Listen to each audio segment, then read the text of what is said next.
It is Pride Month, my dudes. Hello, my friends. Welcome to my channel, or welcome back if you've been here before. Today is an exciting day because we are talking about Pride Month, or more specifically, my TBR for Pride Month.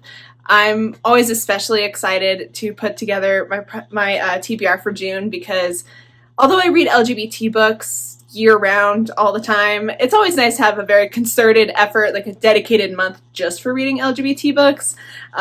So I have a very long list to choose from, and I'm excited to get to all of them. Also, I am participating in the Whatever-a-thon, or the Whatever You Want-a-thon, being hosted by Maddie at Book Browsing Blog. I will have the announcement video in the description if you are interested in checking it out. It is going to be a really fun time. There are teams, there are prompts, there's a lot of other things you can do, and I'm excited to participate. I'm going to be on Camp Contemporary, since I read mostly contemporary anyway, and hopefully I can help contribute some points to my team. But all that being said, let's just talk about the books I'm wanting to read because there are many, and I'm always overly ambitious during June. So let's just get right into it. Also, apologies if you can hear my ceiling fan. It is 90 degrees today, and I don't have air conditioning. So the first book on my list is Annie on My Mind by Nancy Garden. This is a kind of modern classic, a YA female-female romance between Liza and Annie. It's a modern classic. It was published in the 90s, so definitely has a bit more, I wouldn't really call it historical fiction because it was contemporary in its time, but definitely takes place in a time different than ours in terms of reception to LGBT people. Anyway, this is a book about Liza and Annie and how they are both living in New York. They are 17, like seniors in high school. They meet at a museum, they fall in love, and then they have to deal with the many obstacles put in their way to be able to be together. So, yeah, I don't know. I've been a little nervous to get to this. It's been on my list of like top 12 books I wanted to read this year, but I've been a little hesitant just because I know it is an older book, which, I don't know, it makes me nervous because it takes place in the 90s and things could happen. But I've heard so many good things. It's on all the lists for classic LGBT literature, and I think it's about time I got to it. So we're going to see how it goes. I've already started the audiobook and it's good so far, so fingers crossed it ends up being really good. Next up is probably one of my most anticipated books, if not my most anticipated book of the year, and that is One Last Stop by Casey McQuiston. This is the same author as Red, White, and Royal Blue, which I reread earlier this year. It is a new adult female-female romance, and we are following 23-year-old August. She is just moving to New York, working as a waitress, and is just kind of overall kind of cynical about romance and about any kind of fleeting fancies of fun. I don't know. She's just generally kind of grumpy. That is until she meets Jane on the subway. Now, Jane is this badass, mysterious, charming punk rocker with a killer leather jacket, and literally nobody could resist that. But the thing is, Jane's aesthetic is not just for show. She is actually from the 70s. She has been displaced from time and is stuck on the subway in the 2020s. And now August has to help Jane find her way back to her own time. Casey has said that they were inspired by the Meg Ryan and Hugh Jackman movie, Kate and Leopold. And I really like that movie, and so this definitely has those vibes. It's mainly contemporary. We've got some female-female romance. We've got some timey-wimey stuff happening, and I'm so stoked. I'm so excited, and really I'm just upset I don't have it yet. I pre-ordered it, and it's still not at my door, so we're just crossing our fingers it gets here ASAP. But I'm so excited. Literally, as soon as it gets here, I'm reading it. I'm so stoked. Next up is another new release, and that is Mr. Impossible by Maggie Stiefvater. This is the second book in the Dreamer trilogy. The first one was Call Down the Hawk, and the Dreamer trilogy itself is like a sequel series to The Raven Cycle by Maggie Stiefvater. The Raven Cycle is one of my favorite series, and I read Call Down the Hawk last year and really, really enjoyed myself. So This is like a super sequel, which means I can hardly talk about what the plot of this is. But it is a young adult kind of paranormal fantasy, the kind where it's more like fantasy light. It's mainly contemporary with some magic stuff thrown in. And it largely follows, like, one of our main protagonists is Ronan from, again, the Raven Cycle. And shenanigans. Let's just say there are dreams. There are weird dreams. There are apocalyptic visions, and possibly some crime. That's all I can say about this. But it's something I've been really looking forward to. Again, it like just came out at the end of May, so I'm only just barely getting to it. I actually started it like last night. I'm like 2 chapters in. But I'm really, really excited to get to this because, again, the shenanigans are getting wild, and I have no idea where this is going to go, but I'm really excited to figure it out. So, yeah, this is going to be probably one of my first reads of the month, and I'm pretty excited about it. The next book is one that I have mentioned before because it has been on at least 1 or 2 TBRs at this point, and I still haven't gotten to it. So let's hope it actually happens this time, and that is The Way to the Stars by Kate Ancrum. I'm so annoyed at myself I haven't read this yet. So I'm going to put like a special priority on this. Anyway, this is, I've talked about this before, so we're going to keep it short this time. This is a young adult female romance. We have Ryan, who has always dreamed of going to the stars. She just loves them, but she doesn't actually she has little to no opportunity to actually make that dream a reality. And then we also have Alexandria, who was actually abandoned by her mother when she followed that same dream to go to the stars. There are circumstances that lead to Ryan and Alexandria spending a lot of time together, namely Alexandria breaking her arm. And so as they spend more time together, get to know each other, and become friends, they slowly start to form a little bit something more. And that's that. I've heard so many good things everywhere. And again, I'm really mad I haven't gotten to this yet. So I'm really hoping I can get to this month. If nothing else, then because I'm pretty sure I can only renew this at the library so many times. Up next, we have Hani and Ishu's Guide to Fake Dating by Adiba Jaigudar. And this is also a young adult female romance between 2 Bengali girls. We have Hani. She is the most popular girl at school, and everybody loves her. But when she comes out as bisexual, everybody kind of immediately invalidates her identity because she's only ever dated guys. So in an attempt to get people to actually respect her sexuality, Hani just kind of blurts out that she is dating a girl. She's dating Ishu. And Ishu is another girl at their school who is a polar opposite to Hani. Ishu is very bookish, very overachieving, and all she really wants to do is to be head girl because it will get her a fast track to get into a good college. So when Hani asks Ishu to fake date, Ishu says sure, as long as Hani can help her be more popular so that she can be elected head girl.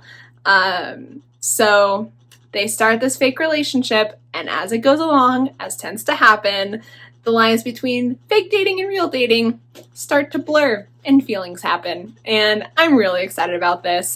This is also a new release, but I've already heard so much about it. I know a lot of people really loved this author's debut, The Henna Wars. I've not read that yet, but that is also on my long list. And it should just be really heckin' cute. So I'm really excited to get to this. So we may as well keep going on this fake dating train and talk about the Meet Cute Diary, or I guess it's just Meet Cute Diary by Emery Lee. This is a young adult male romance, and we are following trans boy Noah Ramirez. He has a very popular blog called the Meet Cute Diary, and it is essentially just like a collection of trans happily ever afters, and it's just become really popular and like a beacon of hope for trans kids all over the place. The problem is that all of the stories are fake. They were all just fantasies of a trans boy, and now he's kind of stuck in this lie. So then when the blog is exposed by a troll as being fake, Noah is kind of floundering for a way to convince people that no, these stories are real. So then, by some miracle, in walks Drew. And somehow Drew also agrees to fake date Noah to help, I guess, bring some validity to the blog and to help make some of these stories a reality, which really helps Noah out. But then as things go along, Noah starts to catch real feelings, which complicates some things. So again, this is another fake dating trope, which again, I'm a sucker for, and I'm really excited to read this too. This is the author's debut work, and I'm really excited to see how it all goes. I've heard so many good things, and it should just be a really fun time, I think. Next up is another book I've been really meaning to get to, and that is Brothersong by TJ Klune. This is the fourth and final book in the Green Creek series, and it is honestly a travesty that I haven't gotten to this yet. This was released in October of last year. There's literally no excuse. If you haven't watched any of my videos before, the Green Creek series by TJ Klune was like my favorite thing that I discovered last year.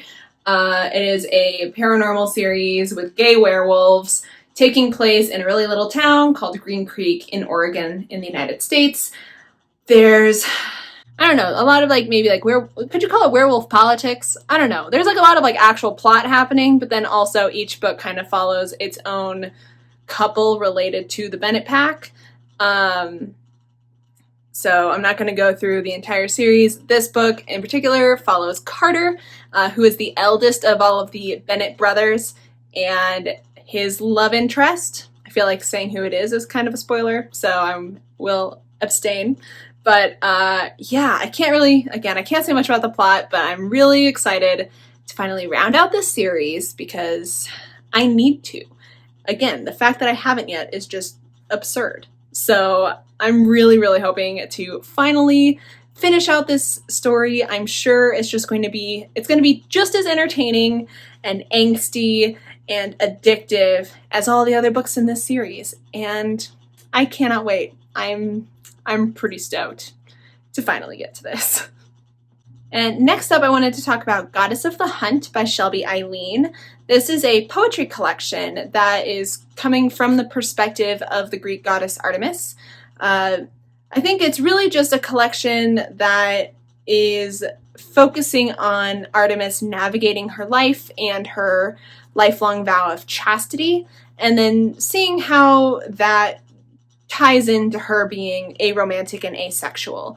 It is essentially a poetry collection about being aromantic and asexual, just within the context and the perspective of Artemis. And, you know, since Artemis is a pretty well-known Arrow-Ace character in the canon, it works out pretty well. So, yes, I heard about this first, but from Cece at Problems of a Book Nerd. She really liked this collection as well as Shelby Eileen's other collection, and so I've kind of been intrigued ever since I heard about it from her, because poetry isn't normally my thing. If I read poetry, it's usually because it's a novel in verse. So I haven't read any very many actual poetry collections. So this is definitely kind of an out of the box, out of my comfort zone kind of pick for this month. But I think I'm looking forward to it because I've always loved Greek mythology, and I could be game for some Arrow-Ace poetry. You know what I mean? So I think it should be good. It should be just kind of a fun break with all of these other books happening. And yeah, I'm looking forward to trying this one out. Last but not least, I wanted to talk about Taproot by Keezy Young. And the subtitle is A Story About a Gardener and a Ghost. And that pretty much sums it up. This is a young adult male graphic novel, and it is following Hamal, who is a gardener, and Blue, who is a ghost. And Hamal can see ghosts. He sees all of the ghosts. And Blue ended up befriending Hamal and has started to have a bit of a crush on Hamal, which is awkward because he's dead. But in general, they're having a good time being buddies, gardening. But some weird, funky stuff is happening within the local afterlife, and Blue thinks that Hamal might be in danger because of his special abilities of being able to see ghosts. So he might have to do anything it takes to protect Hamal, even if it leads to him having to leave him and move on. So this is such a cute little graphic novel. I love this thing, and it's so pretty. Like the color palette is just like a lot of like earthy tones and blues and greens, and it's beautiful and really cute, and I'm really excited to just sit and reread this. I like it a lot, and so that's what's happening. This should just be lovely. Okay, so that is my June TBR, and I am pretty heckin' stoked. There are so many wonderful books on here, and I have an even longer list of LGBT books I could have added to this, that I wish I could add to this, but I know myself. If I get to all 9 of these, that will be a miracle in and of itself. So we're going to stick with these, and here's hoping I actually get to all of them. But I'm just so excited to read all of these wonderful books, and also again to participate in the whatever-a-thon, get some nice competitive community spirit, and just overall enjoy the month. That's all we're wanting. That's all we're looking for, you know. But yeah, so that is all I have for you today. Please don't forget to hit that like and subscribe button, and hop down into the comments. Let me know if you have read any of these, and tell me what you thought of them, because I need to be more hype. Get me more hype for these books. That's what I want. But yeah, thank you so much for stopping by and hanging out with me. I really appreciate it, and I will see you in the next one. Bye!